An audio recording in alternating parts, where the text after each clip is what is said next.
Welcome back to TV5 News at 9. Be sure to get your cell phone out because we do have a QR code right on your screen for Design Time. So you can scan that code for more information on today's topic. Today's topic is really interesting. So here with us this morning is Kathy Kilborn. Kathy, good morning. Hi, how are you doing? Good, how are you? I'm doing great. So this morning we're at Tri-City Furniture in Auburn, and today we're talking about putting a new room together, which is perfect for now because it's springtime, so a lot of people are doing spring cleaning and switching things around. Yes. So tell us, what should be done first? Well, the first thing is really to determine which space you want to do. It may be a part of a large area, or it may be just a separate room, but really focus in on what you want to do and then kind of determine the feel that you want in that space, because it may have more relaxed, it may be the more formal living room,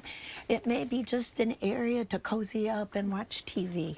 So you want to really think about those before you move forward. So Kathy, once we figure out which space we want to do or what area we want to do, what's after that?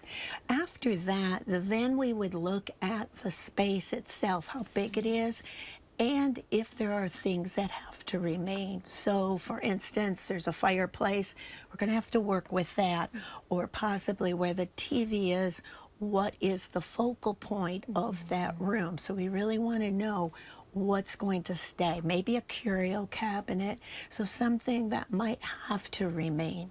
So you already brought up like having a focal point, like a TV or a fireplace. Is there anything else that should be considered? Well, we want to consider other things, you know, maybe the windows or maybe there's a closet in the room.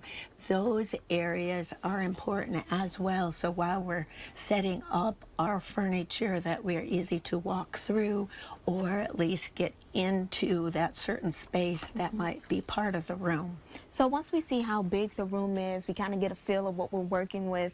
What's after that, and how do we determine what all is actually going to fit in that room or space? Well, it's really important to do a 2-scale room setting. So I did a couple here, and you can kind of see we've set up all the things that are staying. In this particular room has a kitchen and a dining table, but we were working just on the living room. So it's important to know the pieces, and today furniture is not just, well, a sofa is a sofa. Sofas can be from 72 inches to 103. So a lot of variables. And then the depth could be possibly 35 to 45, because some sofas are made for people to more lay on. So you really have to do a scale drawing to see what really fits, and consider how many people are going to use it. You may want different pieces to accommodate more people, but if it's a small room and just 2 people, you might focus in on what is comfortable for those 2 people. So actually the 2-scale drawing is really key to making sure everything is going to fit. So what we know now is that fitting the room is very important. Absolutely. We know, especially when we're taking maybe a second bedroom and we're going to turn it into a den.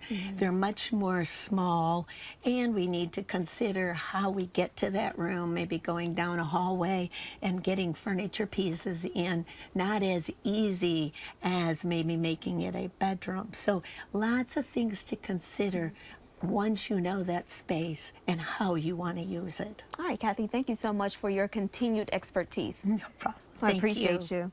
All right, so we will continue our discussion on Back to the Basics. That'll be next week. So thank you so much for watching this edition of Design Time. We'll be right back.